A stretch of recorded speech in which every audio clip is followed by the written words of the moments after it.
Hey guys, this is Karan Birani from Mobi Scrub, and in this video we're going to unbox the Samsung Galaxy Tab S2 and do a quick hands-on review to really see what the device is all about. So the variant that I have here of the S2 is a 9.7-inch Galaxy Tab, which is 4G ready. It's a 32GB variant, and this is the gold color. It's got a 32GB inbuilt memory, and of course some of it is occupied by the existing content. So in India, it's the MRP is 42,000, but of course the launch price is going to be slightly lower than that. Quickly unboxing the entire box. You've got the Galaxy Tab S2 right there. So let's pull this one out, and it is surprisingly very, very light at first. Well, let's just keep that aside for a while and see what else we've got. So you've got the travel adapter. This is not the fast charger. It's the regular 5-volt 2.1 ampere charger, so it's not fast charging. And then you've got your standard USB cable, which is the USB 2.0 data syncing and charging cable. Other than that, you've got your quick start guide, something that you'd probably never be reading ever. And then you've got the ejection pin. So, well, of course, this is 4G ready, which means you're going to insert a nano SIM card and, of course, a microSD card slot. So that's it. There's nothing else. Let's just open this up and see how the device looks. And again, guys, this is brilliantly lightweight. It's so light. It's unbelievable when you hold it in your hand. Now, it looks great. It's got this entire metallic back, some sort of matte finish. It really feels very premium. At the bottom, you've got your capacitive keys, which are the recent menu and the return key. And you've got the home button, which is also a fingerprint sensor. So you can pretty much unlock the device using the fingerprint sensor. Other than that, you've got a 2.1 megapixel camera in the front. Now, again, just the weight, it's just about 392 grams, and it's really, really thin. And I'll get back to that in a while. But just the overall feel, I think it's really nice. It's got this squarish look. Feels a lot like a very thin notebook in your hand. You can actually just feel that a pen is missing. Now, it's a 9.7-inch display with a resolution of 1536 by 2048 pixels. It's not 4K display, but it's still pretty crisp. And I really like the square aspect ratio of the device. It really just fits very well in your hand. Now, it's got Android 5.0.2 and I'm sure upgradable to 5.1 as well as Marshmallow 6.0. You've got a 1.9 GHz quad core with a 1.3 GHz quad core, all supported by 3 GB of RAM. It's a pretty high-end solid device. It's quite powerful, and I can pretty much bet on every app that you want to run is going to run very smoothly on this device.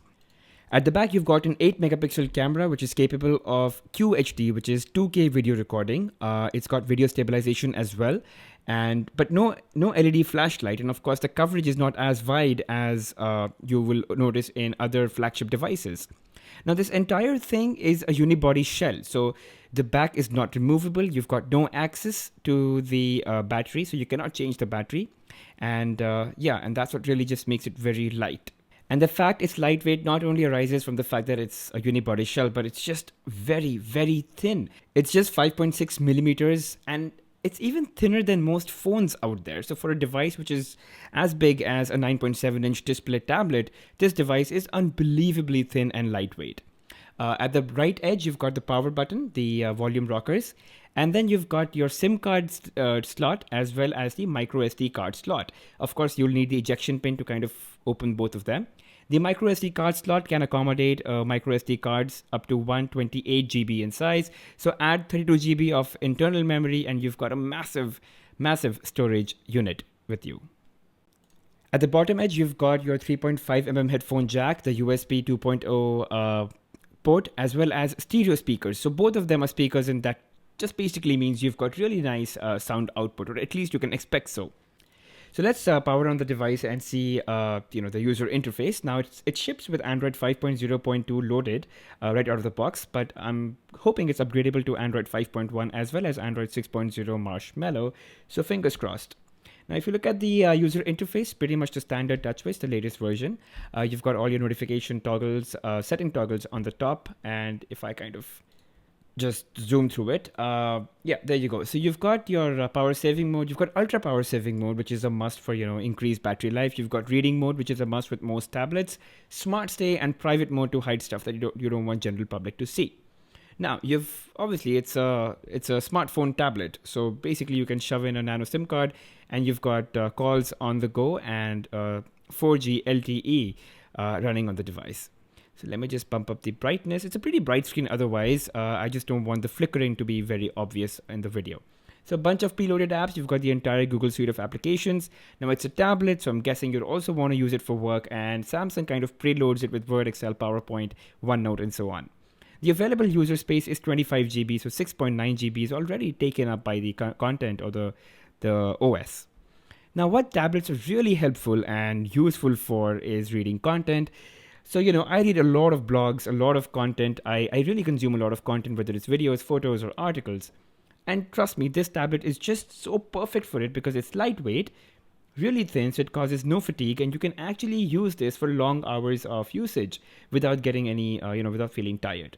The display is absolutely phenomenal. It's not 4K, it's not Quad HD, but it's still pretty good, very sharp, one of the brightest and one of the most sharpest tablets out there in the market right now. So as you can see, the colors look great. It's Super AMOLED, very punchy colors, and it looks brilliant. Now let's just quickly run through the camera. It's got an 8 megapixel camera with no flash. It's got autofocus, and if you look at the modes, you've got panorama, you've got Pro mode, which is basically a manual shift. You've got shot and more, and you can download more of those. So, if you wanted beauty face, pose shot, sound and shot, food shot, you can just download them. You can shift between various sizes. So that's that. You can record in QHD. So not 4K, but QHD.